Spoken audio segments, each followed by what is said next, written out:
deriva, é isso aí, né? Exatamente. Se você for de telemarketing, se for do Bradesco, do Itaú, da Receita Federal, mande sua pergunta, também da Polícia Federal, mande sua pergunta. Eu recebo muitas perguntas, Petri, de telemarketing. Perguntam muito, o pessoal da Oi, da Vivo, da TIM. Que tipo de pergunta? Aí eles começam perguntando meu CPF. É uma dúvida que muita gente tem, né? É impressionante. Quando eu vou na farmácia, na farmácia me perguntam também. Qualquer coisa que eu compro, o senhor tem CPF? Tenho, pode dizer. Não. Antigamente, quando eu era famoso, pediam para tirar um selfie, eu dar autógrafo. Hoje não, eles querem o CPF. E às vezes pedem o celular também. Eu fui na farmácia esses dias comprar um cortador de unha e a moça do caixa falou: qual é o seu número de celular? Eu falei: não vou dar. Eu só quero comprar um cortador de unha. Mas ela era pegável? Não era. Ah, tá. Eu tava com a minha namorada também do lado. Isso não quer dizer nada. De repente, ela foi com a tua cara e... Não, eles querem o meu telefone pra colocar no banco de dados dele pra ficar me vendendo coisa depois. Eles vão vender minhas informações um pro outro. Não, ela só queria, de repente, ligar pra você depois do serviço. Eu não confio em ninguém que pede CPF nem telefone. Pra tomar um chopp, comer uma pizza e depois a gente vê. E o CPF, por que eles pedem?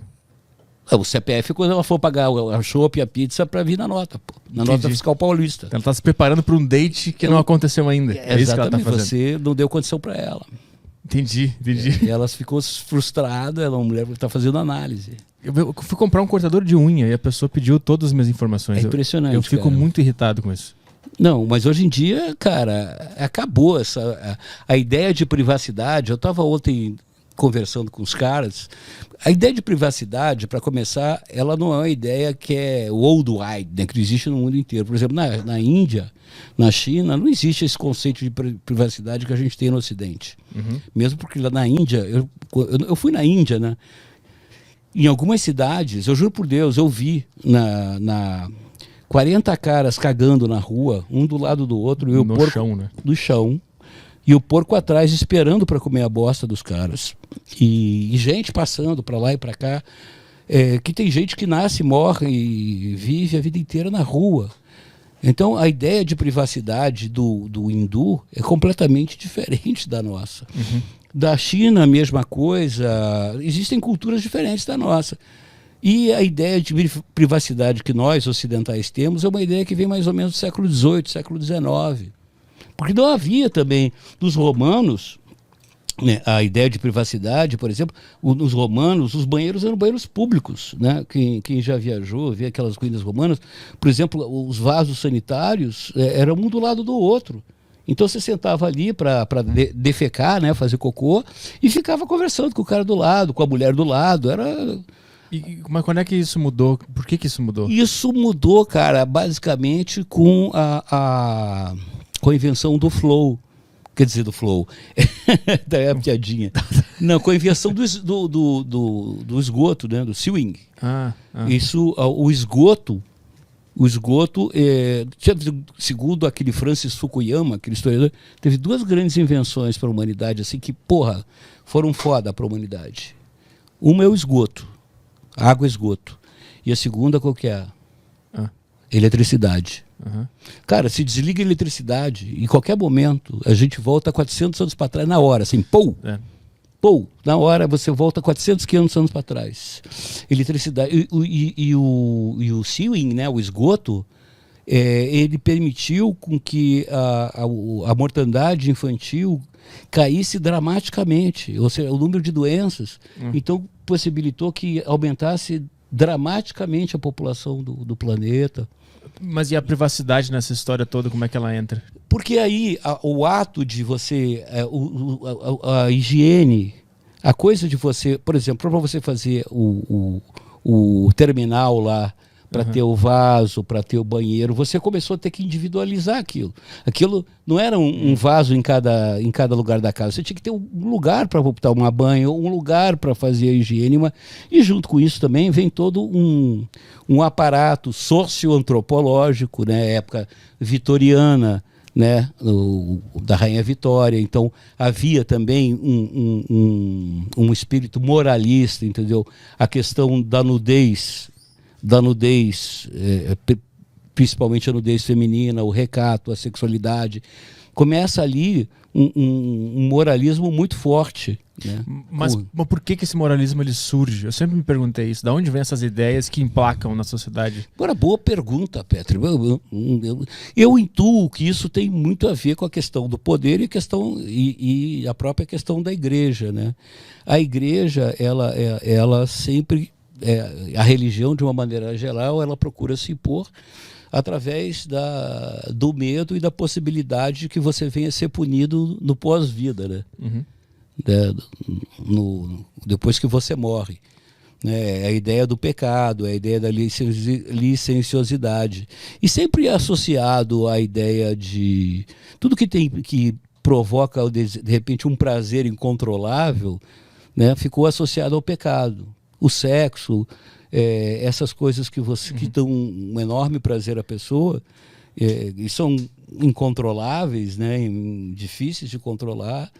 Era fundamental que você controlasse. Então a igreja entrou aí, né, a religião, para controlar o ser humano e controlar o prazer, talvez. Né? Mas tu não acha que...